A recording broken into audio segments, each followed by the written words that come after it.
Hello, moi c'est Jonas Segla, bienvenue sur ma chaîne, la chaîne qui bâtit avec vous votre vache à lait. Aujourd'hui nous allons parler de l'intelligence financière. Comme on le sait, la fortune est un indicateur de réussite sociale. Et pour bâtir la fortune, il faut de l'intelligence financière.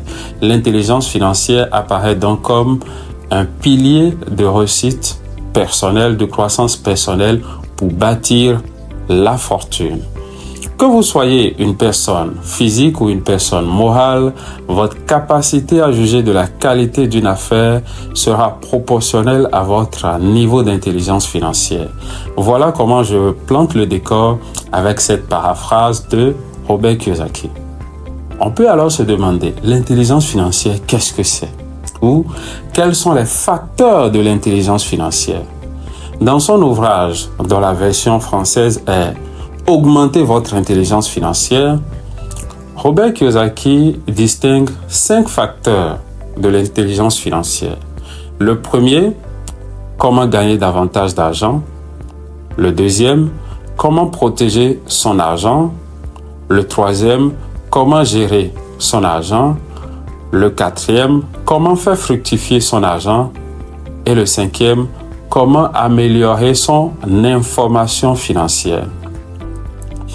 Donc, quelqu'un qui réunit toutes ces compétences et habiletés, les 5 facteurs que nous venons de citer, est dit financièrement intelligent, il a donc de l'intégrité financière.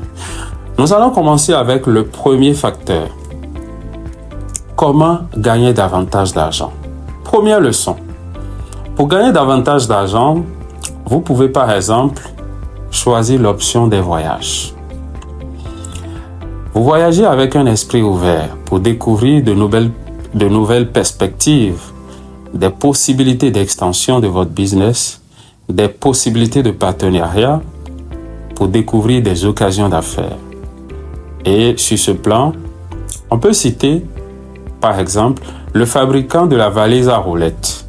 En rentrant de ses vacances dans les Caraïbes, Bernard Sadeau, qui travaillait dans une entreprise de bagagerie, découvre un homme qui pousse un énorme chariot à roulettes à Porto Rico. C'est ainsi qu'il eut l'idée de créer des bagages à roulettes. Il eut l'idée, bien entendu, en 1970. Puis en 1912, Bernard Sadeau obtient le brevet pour commercialiser son produit. L'idée ici est de libérer les hommes du fardeau que représentent les lourds chariots épuisants qu'on utilisait autrefois. Et la leçon à tirer de cette expérience, c'est que quand on sort de son milieu de vie habituel, quand on sort de son cadre habituel et qu'on s'ouvre à d'autres horizons, on peut découvrir des possibilités de création. On peut devenir plus créatif. Plus tard, d'autres créateurs vont optimiser l'approche de Sadeau. Donc, ils vont améliorer ce que Sadeau a déjà proposé. Et comme on le sait, l'idée de business n'est pas forcément une innovation. On sait que Google, c'est une innovation, Facebook est une innovation, comme plusieurs autres. Mais l'idée de business n'est pas uniquement une innovation, elle peut être également une optimisation des produits ou services déjà existants. Voilà pour la première leçon.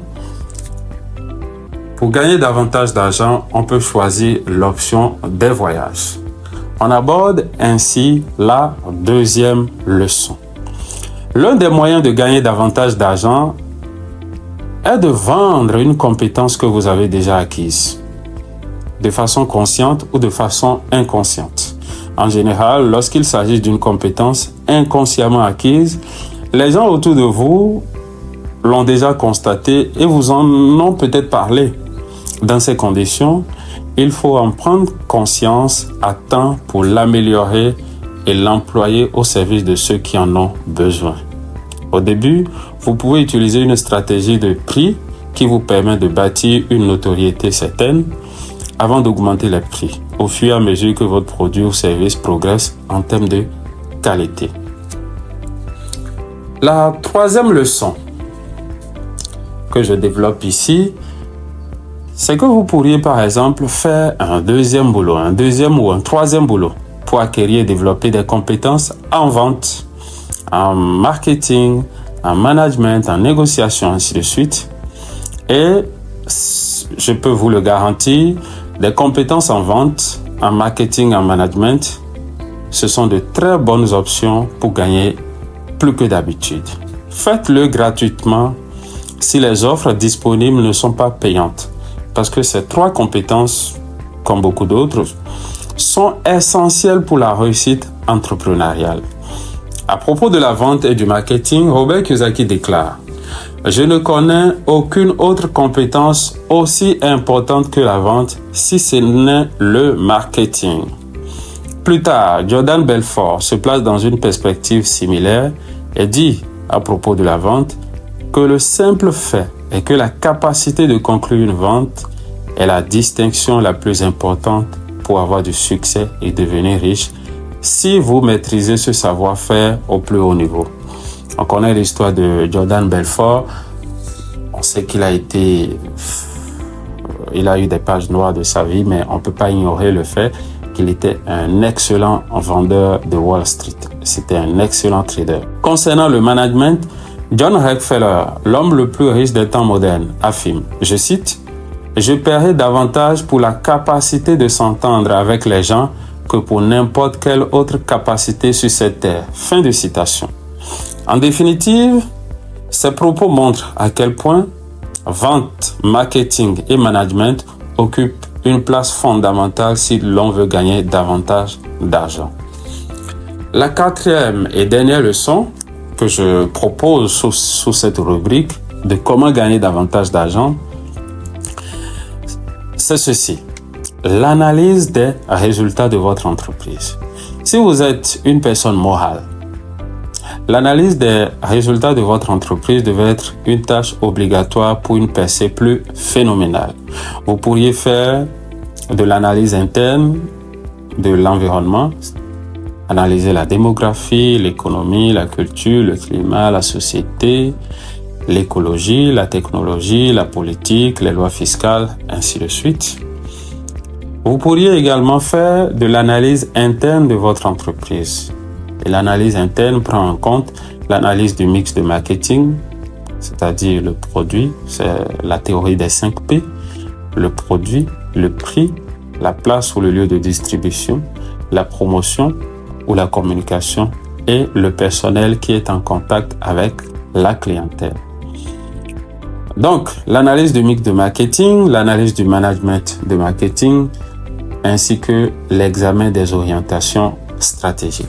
Voilà les 4 leçons que je propose pour gagner davantage d'argent. Si cette vidéo vous a plu, merci de vous abonner et d'appuyer sur la cloche de notification pour ne manquer aucune autre vidéo. Merci.